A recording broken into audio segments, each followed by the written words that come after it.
Welcome to my channel. मेरा नाम है लक्ष्य और आप देख रहे हैं टेकी फीड, जो कि आज हम बात करेंगे टॉप 5 स्मार्टफोन गिमिक्स, जो कि स्मार्टफोन ब्रांड्स आपको ये दिखाकर बताकर आपको फूल बना देते हैं और आप उस वजह से गलत फ़ोन ले लेते हैं।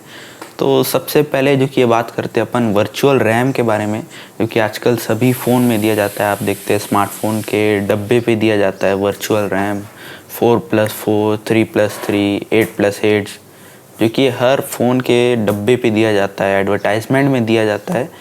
तो इसका सबसे पहले कॉन्सेप्ट समझते हैं, जो कि ये स्मार्टफोन से तो नहीं आया है। अगर आप जानते हैं थोड़े बहुत अर्ली स्टेज पे जो कंप्यूटर चलाना चालू किए हैं, लैपटॉप चलाते हैं, तो पहले जो कि अपन पेन ड्राइव यूज़ करते थे, 8 GB स्टोरेज 16 GB स्टोरेज का होता था, तो उसको अपन लैपटॉप में एज ए टेम्प्रेरी यूज़ करते थे, ऐड कर लेते थे अपन रैम में।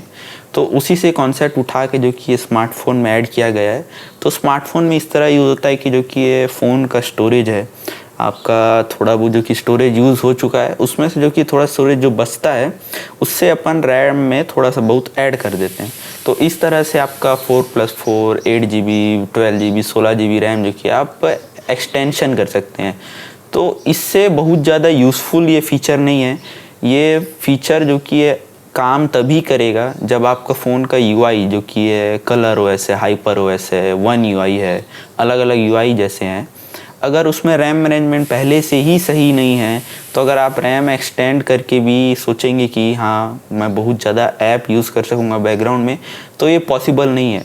ये पॉसिबल जब तक होगा तब तक अगर यूआई का जो कि है, अगर आप रिसेंट ऐप में बहुत सारे 3-4 ऐप खोल के रखे हैं, अगर वो अच्छे खासे टाइम तक या बहुत ज़्यादा नहीं, ठीक ठाक टाइम तक अगर वो होल्ड कर पाता है ऐप को अपने मेमोरी में बिना रिफ़्रेश किए, तो वो वहाँ पर यूज़फुल होता है रैम मैनेजमेंट। तो इससे फ़र्क नहीं पड़ता है कि आपके फ़ोन में रैम एक्सटेंशन ऑन है या ऑफ़ है, जब तक यूआई का रैम मैनेजमेंट अलग अलग जैसे होल्ड नहीं कर पाता है, तो ये मतलब नहीं देगा। तो इस बेसिस पे आपको फ़ोन नहीं लेना चाहिए कि अगर हाँ 4+4 भाई डबल हो जा रहा है, जो कि ज़्यादातर लोग समझते हैं, हाँ 4 GB का डबल हो जाएगा, 8 GB रैम हो जाएगा, तो ये बहुत ज़्यादा कोई यूज़फुल फीचर नहीं है। रैम मैनेजमेंट जो कि यूआई का सही होना चाहिए, वो बहुत ज़्यादा ज़रूरी है। सो गाइस, अब हम आते हैं पिक पे, जो कि है ब्राइटनेस, डिस्प्ले की ब्राइटनेस, जो कि निट्स में यूनिट होता है उसका निट्स, जो कि ये आजकल के फ़ोन में तो काफ़ी ज़्यादा हाई ब्राइटनेस निट्स वाले फ़ोन आने लगे हैं, जैसे कि 1900-2000 तक के निट्स वाले फ़ोन आते हैं अब। तो इस पे आपको मेजर ये बहुत ज़्यादा स्मार्टफोन ब्रांड्स वाले गिमिक की तरह यूज़ नहीं करते हैं, लेकिन एक तरह यूज़ हुआ था। जैसे आप सुनते हैं इतना निट्स ब्राइटनेस है फ़ोन में, आपको एडवर्टाइजमेंट में दिखाते हैं, कोई ब्रांड्स कोई से नहीं दिखाते हैं, जो स्पेसिफिकेशंस में अलग से डाल दे देते हैं। जैसे आपने देखा होगा 2021 में जब Redmi Note 10 सीरीज़ लॉन्च हुआ था, काफ़ी हिट हुआ था वो फ़ोन उस टाइम पे, जो कि अपने बजट में 15,000 के आसपास काफ़ी सही रेट में आया था वो फ़ोन। तो उसके लॉन्च इवेंट में, ग्लोबल लॉन्च इवेंट में अगर आप देखे होंगे या सुने होंगे, तो उन्होंने अपने डिस्प्ले की ब्राइटनेस जो कि उस समय कुछ हज़ार निट्स के ज़्यादा, तो उन्होंने लॉन्च इवेंट में ही, ग्लोबल लॉन्च इवेंट में, उसे सीधा आईफोन से ही कंपेयर कर दिया कि इससे ज़्यादा ब्राइट है हमारा डिस्प्ले। सिर्फ ब्राइट होना ज़रूरी नहीं है, जो कि ये डिस्प्ले जो कि होता है उस पर पूरे पार्ट्स में जो कि ये ब्राइट नहीं होता है, कुछ पार्ट्स में होता है जो कि हाईएस्ट ब्राइटनेस जाती है। तो वो हर डिस्प्ले पे हाई ब्राइटनेस नहीं जाती, ये ज़रूरी है आपको जानना, क्योंकि ये पूरी डिस्प्ले ब्राइट नहीं होती है।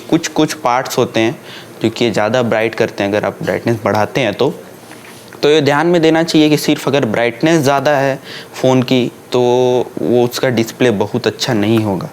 उसके साथ साथ HDR कैसा है, एमोलेड है, सुपर एमोलेड है, तो ये भी मैटर करता है। कलर कैसा है, वार्म है, कूल है, तो ये भी ज़रूरी होता है, ये आपको ध्यान देना चाहिए।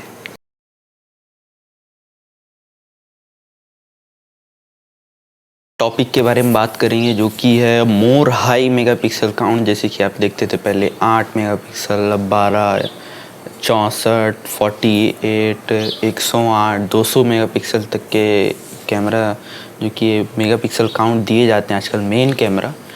तो ये जो कि है मिड रेंज फ़ोन में ज़्यादातर यूज़फुल नहीं होता है। ये यूज़फुल तब आता है जब जो कि ये मार्केटिंग में काम आता है। अगर मैं आपको बोलूँगा 20-22 हज़ार के फ़ोन में मैं आपको 108 मेगापिक्सल कैमरा दूंगा, तो नॉर्मल लोगों को लगता है, जो कि ये नॉन टेकी है, उनको लगता है हाँ भाई बहुत ज़्यादा बढ़िया कैमरा रहेगा, क्योंकि 108 मेगापिक्सल जो कि ये मेन कैमरा होने से बहुत बड़ी बात है लगता है।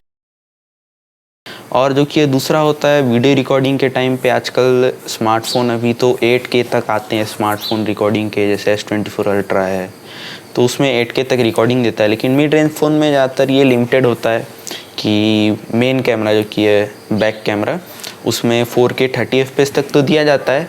लेकिन किसी किसी में जहाँ पर प्रोसेसर जो कि SoC सिस्टम ऑन चिप जिसे बोलते हैं, ये सपोर्ट करता है, 4K 30 FPS एनेबल्ड नहीं रहता है। और जो कि सेल्फ़ी कैमरा में अभी तक 1080p 30 FPS 60 FPS के आगे एनेबल ही नहीं करते हैं। जो कि अगर 16 मेगापिक्सल 32 मेगापिक्सल काउंट है सेल्फ़ी कैमरा का, तो वो सपोर्ट करता है 4K 30 FPS। फिर भी उसे मिड रेंज में ज़्यादातर 4K अभी नहीं दिया जाता है, क्योंकि आप थोड़े फ्लैगशिप साइड या थोड़े बहुत 30-35 हज़ार के आसपास वाले में लेंगे। किसी ब्रांड ने एनेबल किया है सेल्फ़ी कैमरा में 4K 30 FPS, जो कि मिड रेंज में देना चाहिए। जहां अगर वो सपोर्ट कर सकता है तो वहां पर देना चाहिए।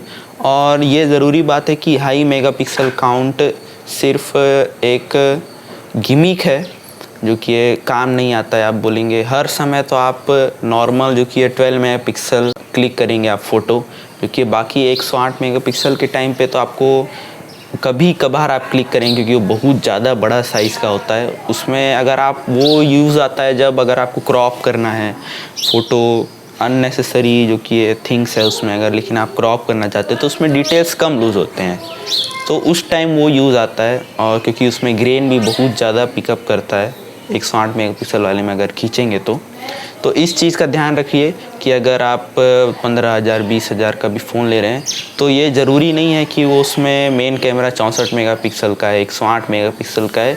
ये ध्यान दीजिए कि उसका प्रोसेसिंग कैसा है, सेंसर कैसा है, बैलेंस कैसे कर पाता है, कलर, एक्सपोजर, सैचुरेशन कैसा है, HDR कैसे बैलेंस करता है, सही से कलर्स कैसे दे रहा है, ये ज़्यादा ज़रूरी है।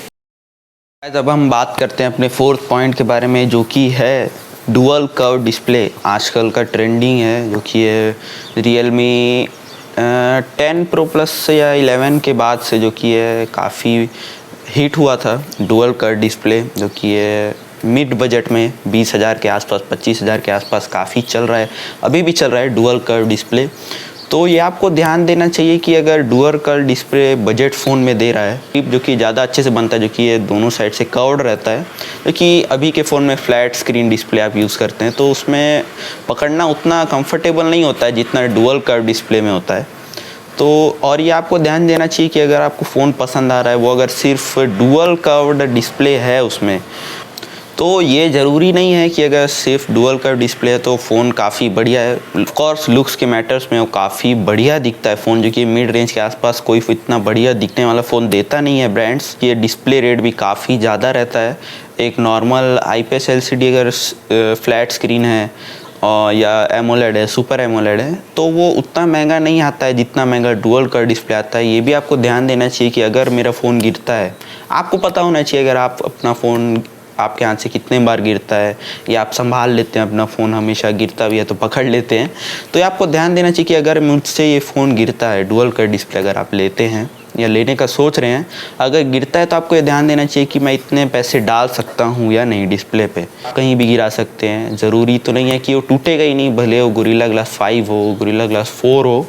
अगर सर्टेन एंगल पे गिरेगा, सरफेस कैसा है, हर बार तो आप फ़ोन चलाते वैसे मुंह पे तो नहीं गिराएंगे फ़ोन हर जगह, क्या पता कंक्रीट में गिर जाए, रोड पे गिर जाए, फर्श पे गिर जाए, तो कभी भी टूट सकता है अलग एंगल पे गिरता है। तो ये आपको ध्यान देना चाहिए कि अगर मेरा फ़ोन गिरता है तो क्या मैं उसके डिस्प्ले का मैं अगर फिक्स करवा सकता हूँ या नहीं, ये आपको ध्यान देना चाहिए। गाइस एक पॉइंट जो कि मैं ऐड ऑन करना चाहूँगा, जो कि मेगापिक्सल काउंट वाले टॉपिक पे, जो कि आजकल के smartphone brands high megapixel count तो देते हैं, लेकिन साथ में उनको अल्ट्रा वाइड और जितना कैमरे दिखा दो वो मार्केटिंग में उनके लिए काम आता है। हाँ, लोगों को लगता है 4 कैमरा है, 3 कैमरा है, भाई बढ़िया फ़ोन होगा। जैसे आप देखते हैं ये मेरा फ़ोन है, पुराना फ़ोन है, Redmi 9 Prime, बजट फ़ोन था, 10,000 के आसपास मैंने लिया था इसे, 464 GB। तो इसमें आप देखेंगे जैसे ये है आपका मेन कैमरा है 13 मेगापिक्सल का, ये जो कि है अल्ट्रा वाइड है, और ये डेप्थ और ये जो कि मैक्रो है। तो ये जो डेप्थ और ये मैक्रो है जो कि यूज़लेस है। अगर आप जानते होंगे मैक्रो तो आप मेन कैमरा से भी खींच सकते हैं, प्रो मोड से जाके आप अपर्चर को काफ़ी कम कर दीजिए तो आप अच्छे से खींच सकते हैं। ये जो कि यूज़लेस होता है, ये मार्केटिंग में काम आता है कि हाँ लगता होगा बजट फ़ोन में जितना कैमरा डाल दो उतना सही है। डेप्थ जो कि उतना कुछ काम नहीं आता है, मैक्रो भी उतना यूज़लेस नहीं बोलूँगा, कभी कभार यूज़ आता है, लेकिन जिनको पता है आप प्रो मोड से अच्छे से खींच सकते हैं फ़ोटो। तो कंपनी को ये ध्यान देना चाहिए कि अल्ट्रा वाइड जो कि ज़्यादा मेगापिक्सल का हो तो काफ़ी अच्छा रहेगा, क्योंकि अगर अल्ट्रा वाइड में आप खींचते जानते हैं फ़ोटो थोड़ा बहुत फटता है। डे लाइट में तो ठीक ठाक बैलेंस कर लेता है, रात में तो और ख़राब फ़ोटो देता है। तो कंपनी को ये ध्यान देना चाहिए कि मेन मेगापिक्सल कैमरा जो कि है उसके साथ साथ आपको अल्ट्रा वाइड भी देना चाहिए। अच्छा खासा मेगापिक्सल भी नहीं बोलूँगा मैं, 13 मेगापिक्सल 16 मेगापिक्सल इतना भी दे तो काफ़ी है, मोर देन इनफ है मिड बजट में 20,000 25,000 के आसपास में। सो गाइस, इस वीडियो से आप जो भी जानकारी लिए हैं उन्हें अपने दोस्तों के साथ शेयर कीजिए। जो नया फ़ोन लेने वाले हैं या लेने का सोच रहे हैं उनको बताइए कि ये चीज़ें ज़रूरी होती है फ़ोन लेने से पहले जानना, क्योंकि ये ज़्यादातर लोग नॉन टेक ही होते हैं, Tier 2 Tier 3 सिटीज़ के। तो इन चीज़ों को ध्यान रखिए, अपने दोस्तों को बताइए कि इस बेसिस पे फ़ोन नहीं लेना चाहिए। आपका प्रेफरेंस क्या है आपको ये पता होना ज़रूरी है। अगर मैं कैमरा ज़्यादा यूज़ करता हूँ या करती हूँ, फ़ोटो मुझे ज़्यादा खींचना पसंद है, सेल्फ़ी ज़्यादा खींचना पसंद है, वीडियो बनाना ज़्यादा पसंद है, कैमरा जो कि ज़्यादा अच्छा है उसे ध्यान दे के फ़ोन लीजिए।